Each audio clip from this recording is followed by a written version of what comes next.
Hoy se iba a grabar el video del primer Porsche del canal, el primer auto de marca Porsche del canal. Estábamos muy contentos, pero tuvimos un problema y el Porsche no pudo llegar hoy. Triste, pero cierto. Sin embargo, me acordé que hace unos días un suscriptor con discapacidad nos dejó un comentario donde señalaba que en el video del Corvette lo teníamos estacionado sobre un espacio de estacionamiento para discapacitados, lo cual es completamente cierto. Pero esa no es toda la historia. La realidad es que ese espacio donde grabamos el Corvette es un estacionamiento completamente cerrado al público en un recinto o un edificio que no se usa. Las probabilidades de que llegue alguien con discapacidad a querer usar cualquiera de esos espacios es nula porque el lugar en general no está en uso. Pero ese detalle hizo que me quedara pensando, ¿qué hay de la gente gandalla que sí se estaciona o sí ocupa los lugares para discapacitados en los edificios o establecimientos que sí están abiertos al público y que sí están funcionando? Pero luego me dije a mí mismo, ¿por qué parar ahí? ¿Por qué detenernos simplemente en esa gente gandalla que se aprovecha de los espacios de discapacitados? ¿Por qué no llevar este video un poco más allá?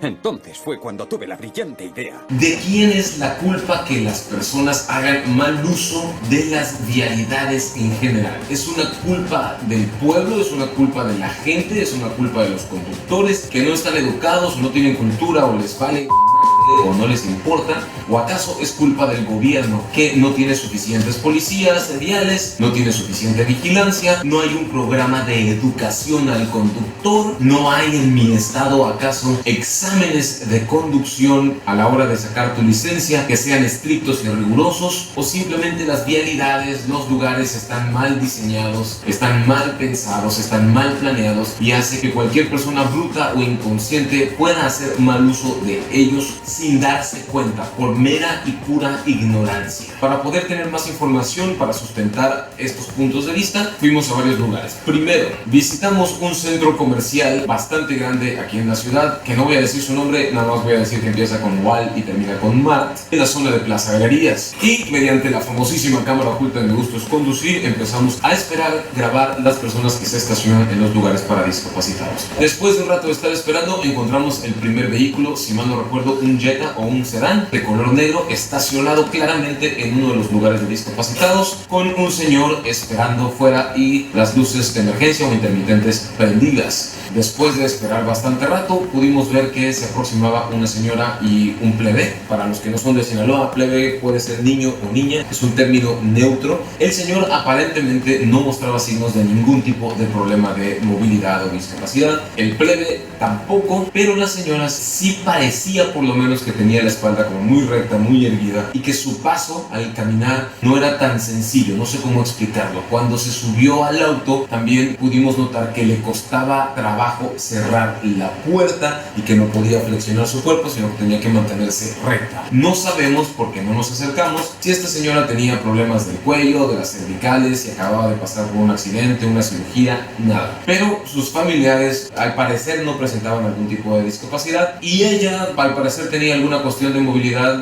pero no podemos estar 200% seguros. Ahí, en ese caso, mi opinión sería de que es un 50 por 50-50. Si no eres una persona discapacitada y no tienes un problema de movilidad, no tienes por qué estacionarte ahí. Pero tal vez si te acaban de hacer alguna cirugía y tienes un problema en el cuello, la espalda o alguna cosa así, y realmente sí te es muy difícil, pues entonces puedes utilizar el espacio. No lo sé, está en esa zona gris de moralidad. Algunas personas estarán de acuerdo, otras no. Déjame tus comentarios aquí abajo porque sí quiero iniciar una conversación al respecto. Pero luego llegó otra camioneta, un SUV blanco con una señora al volante. Se bajó de la camioneta con muchísima facilidad. De nuevo, no había ni un solo signo aparente de que esta mujer, esta señora, tuviera algún tipo de problema de movilidad o algún tipo de problema de discapacidad o algo. Se baja de su camioneta, cierra la puerta con toda la facilidad del mundo, se asoma por el vidrio, habla con la persona que está en el asiento del copiloto, intercambian palabras y se va caminando perfectamente bien como si nada. Esta señora no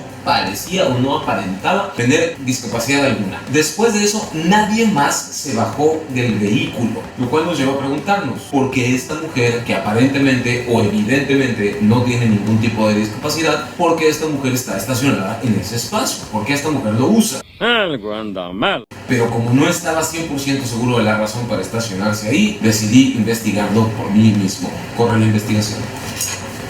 Vamos a conceder el beneficio de la duda a la señora del X-Trail. Tal vez hay una persona con discapacidad a bordo de su vehículo y es lo que voy a ir a averiguar en este momento, haciendo como que estoy platicando en la cámara. Pues sí, como les iba yo diciendo, sí está dura la situación. Nada más así para hacer algo de texto. Sí está dura la situación y ¡ay! Casi me remangan. Pero pues aquí tenemos bastante chido, ¿no? Lo que está sucediendo. Y sí, mi gente, es muy padre que ustedes estén viendo lo que estamos haciendo, porque es importante capturar toda la imagen, toda la acción de lo que está pasando y poderlo compartir con más personas para que valga realmente la pena. Bueno, como pudimos ver, hay una persona mayor, una señora mayor en el asiento del copiloto.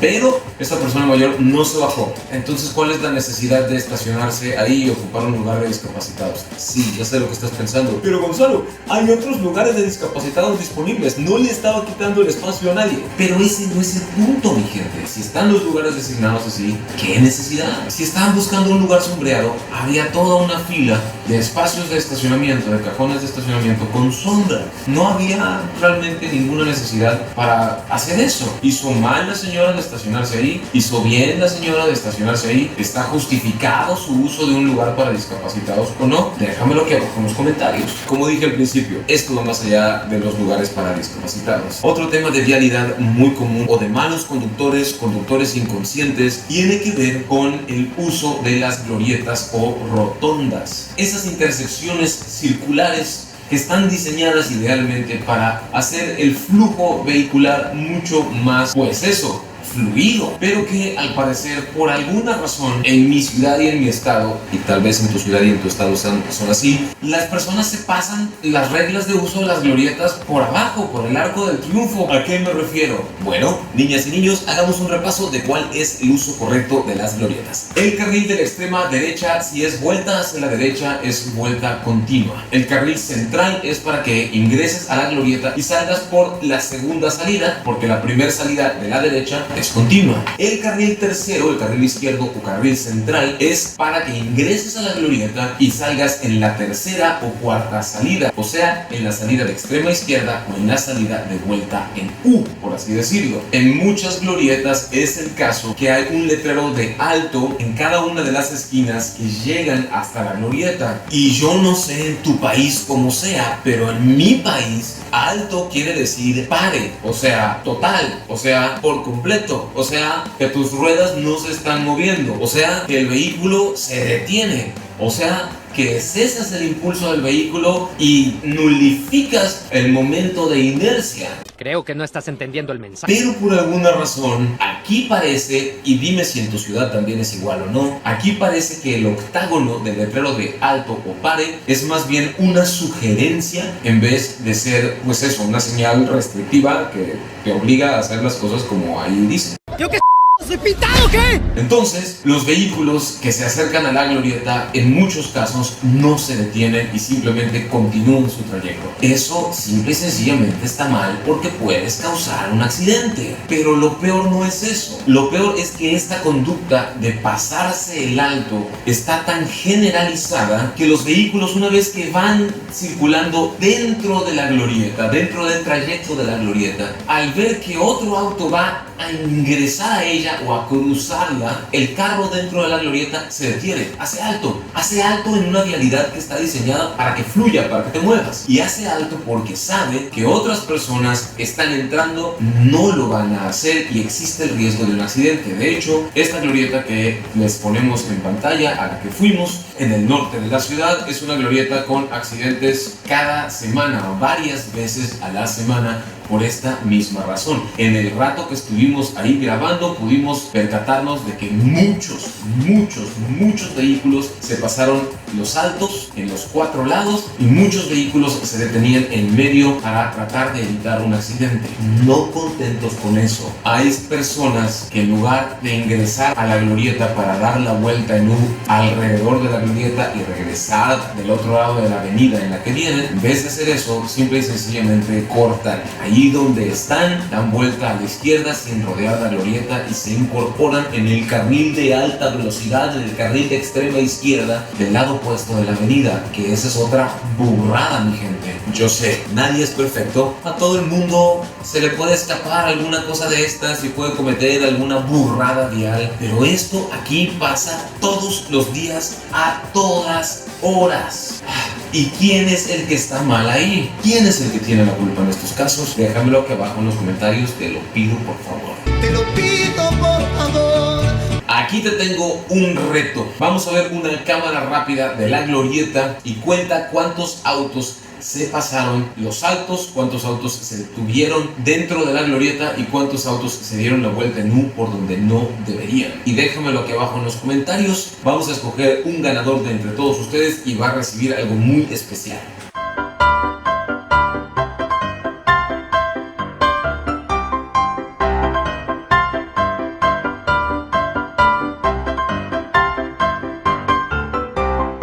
Y en el último de los casos, el tema que generó mucha polémica hace unos meses aquí en mi ciudad y que ustedes, si desean, lo pueden buscar también porque hay muchísimos videos en YouTube en cuanto fue instalado, es el tope maldito o el rompemuelles maldito o el policía muerto maldito o como sea que lo digan en tu país. O simplemente lo puedes buscar tope zona dorada Mazatlán en YouTube y vas a ver un montón de videos al purititito estilo de los Duques de Hazzard o del mismísimo Auto Fantástico de Kit, el de Michael Knight. Este es un paso peatonal elevado disfrazado de tope o un tope disfrazado de paso peatonal. En cuanto lo pusieron, causó N cantidad de daños a la propiedad privada, entiéndase a muchos autos que pasaron por esa avenida los primeros días que lo instalaron sin avisar, porque no estaban los costados pintados de rayas amarillas con negro, era completamente gris o color del asfalto, entonces no lo veían los conductores y sí, la verdad, hay que reconocer, por esa avenida circulaba mucha gente a exceso de velocidad. Es una avenida que no deberías de circular a más de 40. Entonces, cuando los carros venían a muy alta velocidad y no sabían los conductores que estaban esos topes ahí, terminaban haciendo la maniobra del General Lee o la maniobra del Auto Fantástico o pues el Air Jordan, 3 segundos de aire para encestar en la canasta, mi gente. Este tope específicamente sigue siendo polémico en mi ciudad. Hay personas que quieren que el gobierno lo quite, sienten que hace más daño de lo que causa un bien, y hay personas que dicen que está bien que lo dejen porque había mucha gente que circulaba ahí muy rápido. Por varios meses yo pensé que ese tope era un mal necesario, pero que sí, ese tope atrofiaba el flujo vehicular y se hacían unos embotellamientos o se hacen unos embotellamientos larguísimos, sobre todo en temporada vacacional y en la hora pico. Pero ahora que hicimos esta investigación y que empezamos a hacer las tomas de dron, pudimos darnos cuenta de un fenómeno muy interesante. Si bien es cierto que no es uno, sino son 2 topes seguidos, la realidad es que esa disminución de velocidad no es tan grande que impacte tan negativamente el flujo vehicular. Lo que impacta el flujo vehicular es otra cosa. ¡Lo tenemos! ¡Lo tenemos! Lo que hacen los cuellos de botella son las vueltas a la izquierda. ¿Por qué? Son vialidades con 2 carriles por lado. Es una intersección de 3 lados, de arriba y de los costados. Porque el otro lado no se usa porque es una salida al mar. O sea, es una calle cerrada que sale a la playa, donde es peatonal 100%. Cuando tú vas en cualquiera de esas direcciones y vas por el carril de la izquierda y quieres doblar hacia la izquierda, invariablemente te vas a atravesar en el flujo de los autos del sentido contrario, porque no hay semáforo, no hay oficial de vialidad moviendo el tráfico ahí todo el tiempo. A veces lo ponen en horas pico, pero la mayoría de las veces no está. Y estaba a punto de culpar el mal funcionamiento o los embotellamientos a esta mala planeación, a este mal diseño de esa intersección, pero luego pasó esto.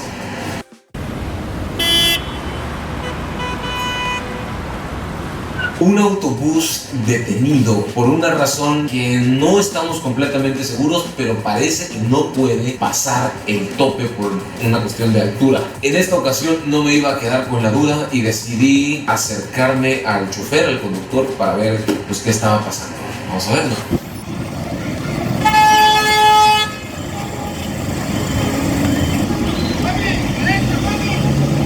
Compa, buenas tardes, compa. Nomás por curiosidad, ¿a qué se debe que el camión está aquí parado? No suben las bolsas de aire. No suben las bolsas. Ah, ok, y entonces no da el despeje.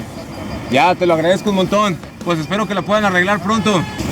No suben las bolsas de aire. Y eso que no suben las bolsas de aire de un camión hace que detenga el tráfico para todas las personas por más de 1 kilómetro para atrás, 2 kilómetros para atrás. Es horrible. Ahora, después de que nosotros mostramos las cámaras, el camión ya se está echando en reversa. No es necesariamente la culpa del chofer, sino más bien, pues es un sistema electrónico que falló, pero esta clase de fallos fortuitos puede causar caos vial. ¡Caos vial! ¿No me estarán grabando para Influencers in the Wild? ¿Cómo la ven, mi gente? De acuerdo con lo que nos comenta el conductor, el chofer del autobús, hay una avería técnica, no permite el correcto funcionamiento de sus bolsas de aire, lo cual no permite que el autobús se pueda elevar, lo cual no permite generar la altura libre al suelo necesaria para poder pasar ese tope y el que sigue, porque son 2 seguidos. Y este autobús detenido, cruzado, tapando 3 de los 4 carriles de la calle que intersecta esta avenida, causando un caos vial durísimo y una fila que en los 15 minutos que estuvimos ahí viendo todo este horrible espectáculo se hizo como de 1, 2 o más kilómetros de largo el embotellamiento. Aquí comienza la fila. Y es ahí donde está el problema más grave, que en los casos donde este tope imposibilita a algún vehículo cruzarlo o pasarle por arriba, el embotellamiento que puede suceder, sobre todo cuando se trata de un vehículo tan largo, es brutal, es nefasto. Y ahí ustedes me van a decir de quién es el problema. Déjamelo aquí abajo en los comentarios.